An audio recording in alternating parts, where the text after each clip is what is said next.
Hi guys, welcome back to our YouTube channel. ඔන්න ඉතින් අද අලුත්ම බ්ලොග් එකකින් අපි ආවා. අද අපි ආවේ බලපිටියේ තියෙන ලස්සන බීච් එකකට. ඉතින් මේක තියෙන්නේ බලපිටියේ ඔරුවෙල්ල කියන ප්‍රදේශයේ.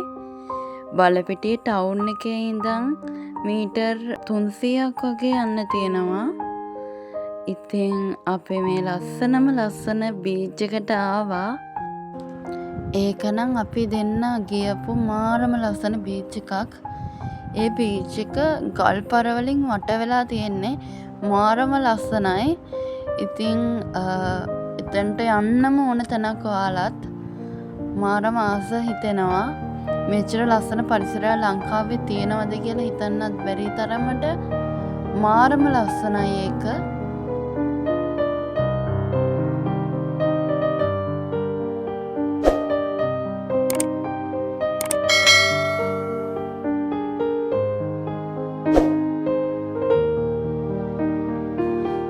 ඉතින් අපේ එතන තිබ්බ ලස්සන ගල් ටිකකට නැකලා අපි පුංචි වීඩියෝ ක්ලිප්ස් ටිකක් එකතු කරගත්තා.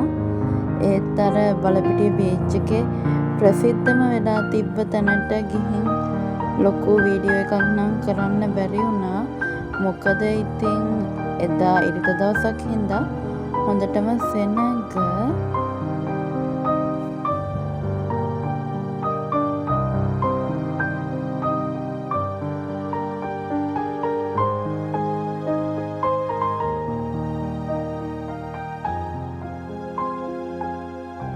එතන තිබ්බ ලොකු ගල් පර්වත දෙකක් විතර නෙමේ. එතනින් එහාට වෙන්න තවත් ලොකු ගල් පර්වත ගොඩාක් තිබ්බා. ඇත්තටම මෙතන මාරම ලස්සනයි.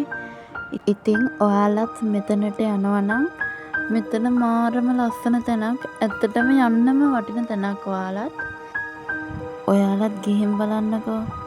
ආස හිතේ ගියාට පස්සේ ඔයාලට එතනින් එන්න හිතෙන්නේවත් නැති තරමට එතන මාරම ලස්සනයි. ෆොටෝ වලට වීඩියෝ වලට මාරම ලස්සන ලොකේෂන් එකක් තමයි මේ බලපිටියේ ඔරුවැල්ලේ තියෙන මේ බීච් එක. ඇත්තටම මේ තැන පුදුම ලස්සනක් තියෙන්නේ. ඉතින් ඔයාලත් ගිහින් බලන්න. මාරම ලස්සනයි. ඔය ඔතන තියෙන ගල් උඩට හිටන් අපිට නගින්න උනත් පුළුවන්. ඉතින් ටිකක් වෙලා නැවතිලා ඒ සුන්දරත්වය විඳින්න ඕන තැනක් තමයි මේක. ඉතින් අපි ටිකක් වෙලා වාඩි වෙලා හිටියා එතන. ඔය ඉන්න ගමන් ඉතින් ගත්ත වීඩියෝ ක්ලිප්ස් ටිකක් තමයි ඔය. ඉතින් අපි ගිහිල්ලා ඉක්මනට ආවා. ඉතින් ආයෙම දවසක යන්නම ඕන තැනක් තමයි මේක. දැන් ඉතින් අපි යන්න හදන්නේ. ওই ගල් දෙක අතරින් තමයි අපි එහා පැත්තට ගියේ. දැන් අපි යන්න හදන්නේ. ඉතින් ඊට පස්සේ අර ලස්සන තැනට අපිත් ආවා. මේ තියෙන තැන ඔය වෙලේ නම් එතන කවුරුත් හිටියේ නැහැ. ඒත් පොළොෙම තමයි කට්ටිය වීඩියෝස් වලට. ඉතින් ඔය අතරතුර කවුරුත් ගියපු නැති වෙලාවක ගත්ත වීඩියෝ එකක් තමයි ඔය. ඉතින් අපිත් ඉඳලා ටිකක් වෙලා ඉඳලා වීඩියෝ එකක් ගත්තා. මේක විතරයි ගන්න පුළුවන් උනේ. මොකද පිටිපස්සේ තව අය ඉන්න හින්දා.